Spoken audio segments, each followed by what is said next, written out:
Et voilà, François Bayrou vient de nous annoncer son plan de réduction des dépenses. Le constat est juste, la dette publique explose.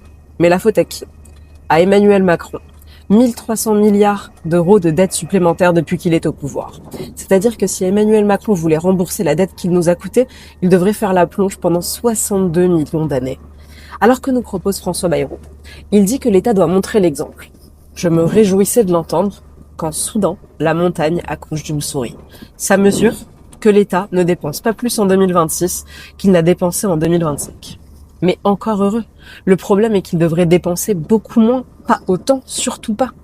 Ensuite, François Bayrou propose de limiter le recours aux subventions aux entreprises. Il a parfaitement raison. Qu'il commence par supprimer les milliards d'euros de subventions aux associations politisées, notamment à celles qui attaquent l'État en justice, celles qui favorisent les clandestins, ou encore celles qu'Aurore Berger veut subventionner pour nous censurer sur les réseaux sociaux. Autre annonce, François Bayrou demande aux agences et aux opérateurs de l'État de faire des efforts pour limiter leurs dépenses. On croit rêver. Il demande aux pyromanes de devenir pompiers, alors que le seul effort qu'on demande à François Bayrou, c'est de supprimer tant de ces agences. Je ne veux pas que l'ADEME ou que l'ARCOM dépensent 3 € de moins. Si elles le veulent bien, je veux qu'elles soient supprimées. Et puis une fois que François Bayrou a fait ses fausses propositions, ou plutôt ses vraies demi-mesures, il donne le coup de grâce. Les impôts vont augmenter.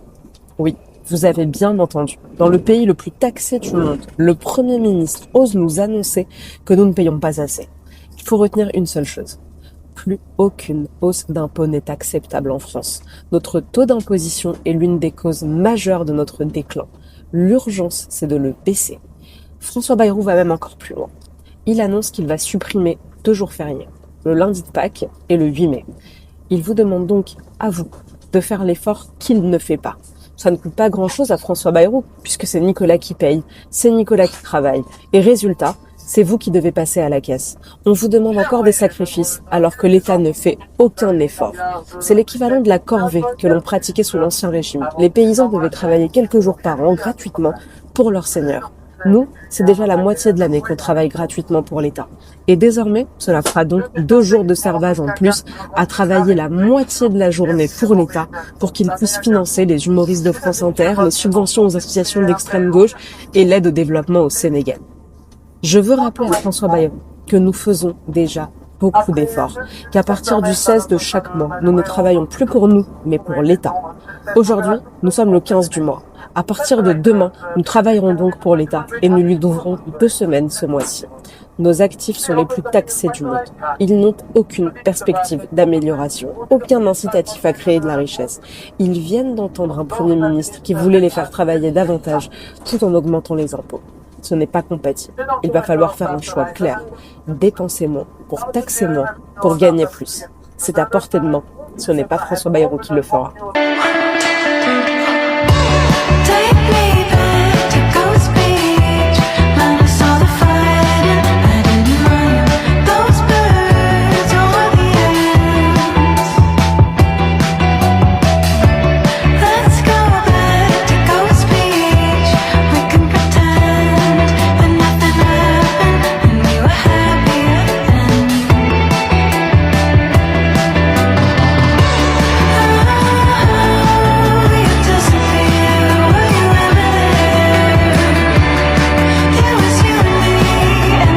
Regardez, j'ai fait un t-shirt exprès pour la circonstance. France, ce n'est pas sérieux. Vous voyez ce que je veux dire? C'est-à-dire que, franchement, on nous prend pour des imbéciles, excusez-moi l'expression. C'est-à-dire qu'aujourd'hui, nous avons malheureusement une situation dramatique des comptes publics français. Quand on vous dit qu'on va faire 40 milliards d'économies, en fait, ça veut pas dire qu'on va baisser les dépenses publiques. On va moins les augmenter que ce qui était prévu.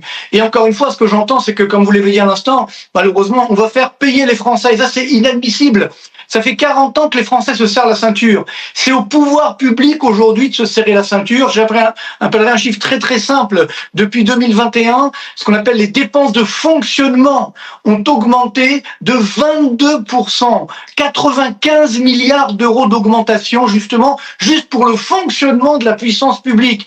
C'est ça qui n'est pas sérieux. Il faut absolument reprendre les choses en main, et il est clair que si jamais on augmente de nouveau les impôts, l'année blanche, etc., ce sont des hausses d'impôts déguisées. Donc à ce moment-là, évidemment, ça va casser l'activité économique, donc on n'aura absolument rien gagné. Puis vous savez, depuis quelques jours, il se passe quelque chose, personne n'en parle, mais c'est très grave, les taux d'intérêt de la dette publique française sont en train d'augmenter.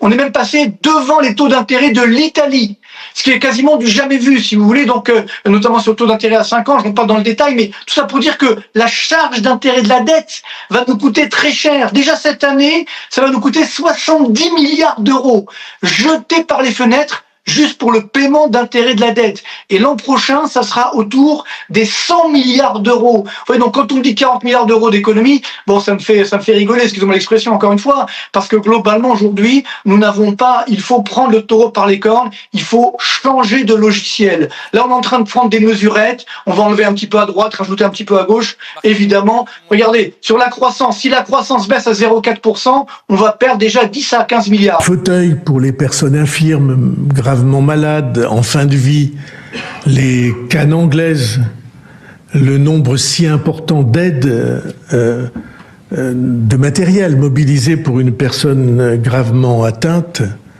il faut pouvoir les réutiliser après que la personne n'en a plus besoin. Par exemple, On va supprimer 2 jours fériés, et puis... Look at this. Bonjour Monsieur le Président. Ça va mieux? Je me conseillerais demain matin. Courage. Bonjour Monsieur le Président. Bonjour. Macron ciao, Macron ciao, ciao, ciao. Tu t'appelles Macron, t'as une tête de con. Tous les Français veulent des missions. Rends l'argent aux Français, rends l'argent aux Français. Tu es le seul président à pécho sa prof de français. Rends l'argent aux Français, rends l'argent aux Français. Pretty woman, won't you pardon me? Pretty woman, I couldn't help but see. Pretty woman, that ain't lovely as can be. Are you lonely just like me? Wow. De la poudre de perlimpinpin.